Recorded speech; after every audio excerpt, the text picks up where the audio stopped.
human design chart is figuring out who you are and diving into that deconditioning. And quantum human design is more focused on what you're here to do, who you're becoming, and how you are energetically here in this world with your being and how that plays a role in everything that you're doing in your life. Hello, and welcome to That's Just Human, a podcast that explores all aspects of being human, living in a human body, and dealing with life's obstacles and having human experiences. I'm your host, Elisha LightAngel, and by day, I'm a massage therapist. And like you, I also happen to live in a human body, and I have a plethora of human experiences to pull from. On my show, we talk about all sorts of things that run the gamut of having a human experience or something that could be part of that, and tackling things that maybe help us introspect, grow a little, and try to make dealing with life just a little bit easier. So today, we're going to dive into one of my rabbit holes. I guess you could say a special interest, but I have been on this for years and I just have kind of dive in and out and binge a bunch of information until I wear myself out, and then I do it again later on. So that's kind of been a pattern I followed for the past few years, really learning a lot about this. And it first came into my life in 2013. So what am I talking about? My absolute favorite thing, one of my favorite things to talk about, human design. And you might be wondering, what the heck is human design? And that's what I'm here to tell you about today. So I'm going to get into exactly what it is, how it came to be, what you're kind of looking at when you get a chart, and then how it can be integrated and used in your life as a tool for personal growth and exploration, which is really its main component, to be a tool that can be used in your life. So what exactly is human design? It is a system that combines astrology, the Kabbalah, the chakra system, the I Ching, and quantum physics. That sounds like a lot, I know. And because it is so much, it is deep, it's complicated. There are podcasts that are solely only talking about human design. It is such a deep topic and there's so much exploration. One can spend their whole lifetime and still learn more and more stuff about it. So with that little synopsis, let me tell you about how it came to be, because it is still a new system. So if you're thinking about astrology, which has been around for thousands of years and passed down, this is not the same way. It only came to us in 1987 when a gentleman that goes by Ra Uru was off in Spain. So he had basically gotten to, I'm assuming, some kind of midlife crisis where he ended up leaving his wife and kids, going off and kind of secluding himself in a jungle-esque, I don't know, type area, how you would describe it. It's not a jungle over there, forest. So he goes off, and somewhere in January of 1987, there's this comet that's coming by the Earth, big deal. And a lot of people think that when we have these big comets or these big celestial events, that something energetically happens that we receive here on the earthly plane. So I find it fascinating. I always like to give all ideas a thought and not 100% subscribe, but I do like the idea. So according to him, he's out on a walk with his dog one evening and he comes back, and as soon as he passes the threshold, bam, his dog like falls on the floor. He's knocked out. And so for 8 days, they're just laying there on the floor, and he's receiving these mystical downloads, transmissions, getting inspired for this system. The full details of that are not fully out there. So I honestly think that the man was probably taking some kind of psychedelics when this happened. But who am I to say? It's just his story, and that's what we're told. Either which way, it has brought us a really interesting, in-depth system. So going back to the elements of human design, this is considered to be the imprint of you your personality, things about you and your life before you have gone through your life and been conditioned by home life, your parents, your siblings, grandparents, aunts, uncles, however your family structure worked out for you. You get imprinted and conditioned by the people that are around you and raising you in the ways that they think that you should go out to society. Then you go into school and you have all these other societal norms that are conditioning you. You get to see things on TV, hear things on the radio, see and hear things from friends that you're picking up constantly. And all of this is conditioning you. And so we begin to behave and perceive in certain ways. And by the time we get into adulthood, we think that all of this is us. But the truth is, we've picked up so much from everybody else that we get the opportunity to spend the rest of our lifetime unraveling what isn't us, and what has happened in childhood and how that's affected us and how that's played on who we are and looking at that. So if you heard my first episode and we talked about the 10 rules of being human, and, you're going to be this soul that's going to come into this human body and you're going to forget and live this whole human experience. Well, I feel like, in my mind anyway, this plays into that because I like to think of us being up there with our spirit guides and the planners for us to come to Earth, and we have some D&D dice and we're just rolling for our characteristics and stuff, and what you get is your human design that you come into. Just a different way to try and wrap your head around the concept that is human design. So when you first pull up a human design chart, you're going to get this crazy looking chart. And I'm going to describe it to you if you're listening, but I'm going to put a visual up here if you're watching on YouTube so you get an idea of what it looks like.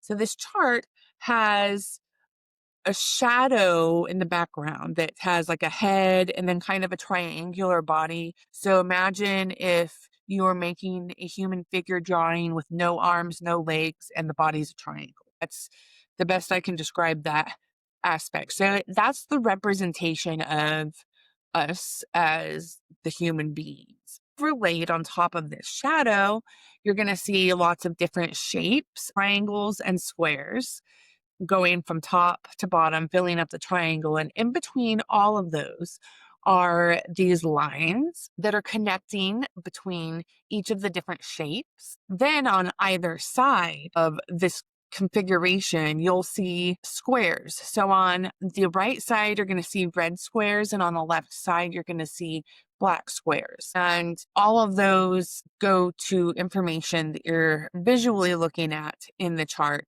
There's also some arrows by the head in some of them, and those get into some really intricate details that I will not be getting into today, as this is simply an overview of human design. So you get this crazy looking chart, and it's kind of neat looking. You stare at it and go, wow, it looks cool, but I have absolutely no idea what any of this means. And that's how I was when I first got mine. I got my very first human design reading back in 2013. I found a website and I could pay $20 for this big, massive 20 plus page printout of my human design elements. Back then, I thought it was cool. Kind of the same way that I think you just delving into astrology and finding out, oh, I am a Sagittarius, and that means that I like to think and shoot to the moon, and I'm an adventurer and a philosopher and this and that.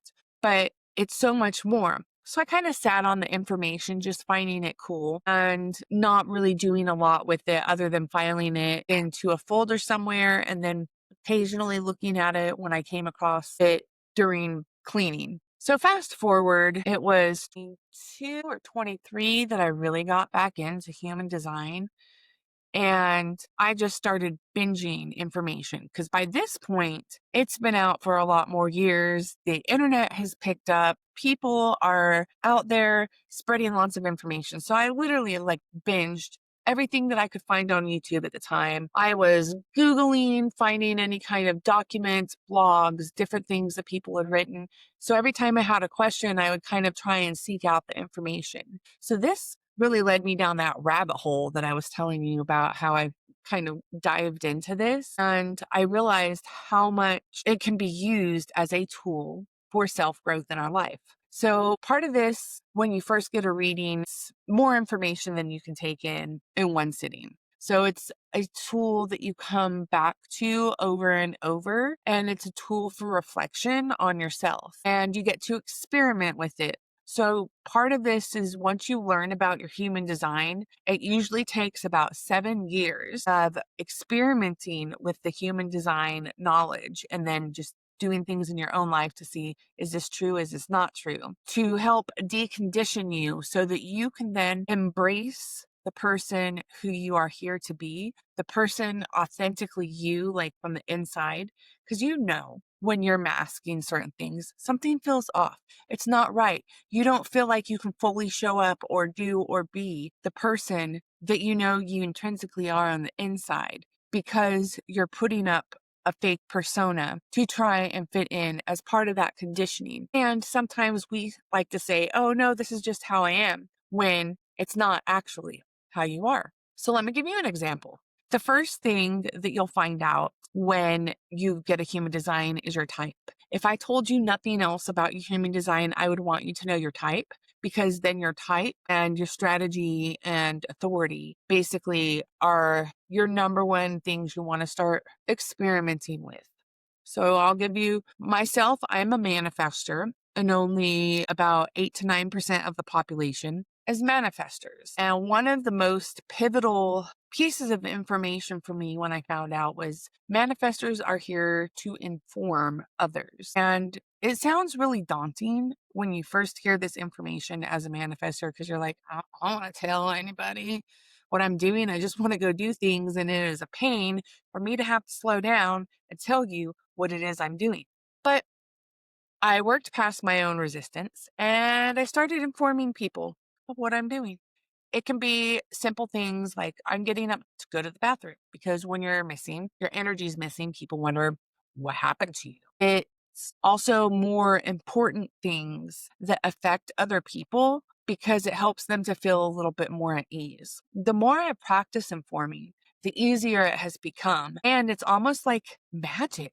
Like the world has just opened up for me. But each of the types has a different thing that they should do or a way that they go about that helps align your life so that things are smoother, that you're helping to manifest some of the things that you want to. You're helping your life along to be a little bit easier and less stressful. And sometimes we're fighting against our own internal nature. So as long as you're fighting against your own internal nature, you are never going to fully feel at peace on the inside. It's when you can learn how to drop your own resistance to yourself and embrace yourself, then you can truly feel like you were coming into your own, like your authenticity is showing, and you can really be true to who it is you are. There's several different aspects of this chart. All the little lines that you'll see, some of them will have colors, some of them will be blank. These are your electrical circuit. So that's how energy is moving. And energy always wants to move up and out so it can be communicated. So that's the goal of the energetics, but also this energy is what contributes to when you meet another person and it meets their energy and you either feel attracted or repelled, because similar to electricity, or if you think about magnets, there's that positive and that negative side. So you've ever done the magnet experiment, depending on which side of that magnet you flip over, it's either going to click together or it's going to be repelling, and you can feel that not wanting to go together. So this is the same kind of energetics that we have as humans that attract or repel us to the people that come into our lives. This can also be an indicator for areas that we can excel with other people, maybe making good business partnerships or working together in specific areas to collaborate and cooperate to create something with somebody else. Or it can be those areas of friction where you just keep butting heads, you can't stand that person. So it can be any of those things. But every time you find out a different piece of information about your chart, it is the opportunity to reflect. And literally that, taking in the information, thinking about it, does this ring true to me? Does it not? Because every bit of information too is all on a spectrum. So you could be experiencing something, a piece of energy within your alignment that feels amazing, or it can feel really crappy. It depends what end of the spectrum you are with that. And it can be varying depending where you are in your life and depending how much healing that you have or haven't done. But it always feels better to be having things smooth, to have things going well for you, to be in touch with who you are, to feel like you are on top of the moon. But you don't get there overnight. And it's not even all the time because we're human. So we have up times and down times. But you can look at this. I've also followed some coaches that do specific work on utilizing this as a tool. So it can be having different worksheets that have questions so you can reflect even deeper on specific aspects. It's diving in and finding patterns in your chart. So these patterns, both the positive and the negative, are going to be representative of themes that you might see pop up in your life over the course of time. And those themes can be some of those lessons that keep coming back up for you because it's part of your design to be learning this in this life. It gets even way deeper. There are some people that have started looking at aspects of the chart and then comparing them to amino acids in the body and different genetic components, way beyond some of my understanding. But people are out there also talking about the way that they think about this, the way that they learn. And if you something that you get into and want to listen to other people, find who resonates with you because everybody explains something differently. Everyone has a different take and understanding. And therefore, you're going to gravitate to liking the way somebody explains something more than another person. And you're going to find that some people are really about the original way from coming from raw over hue.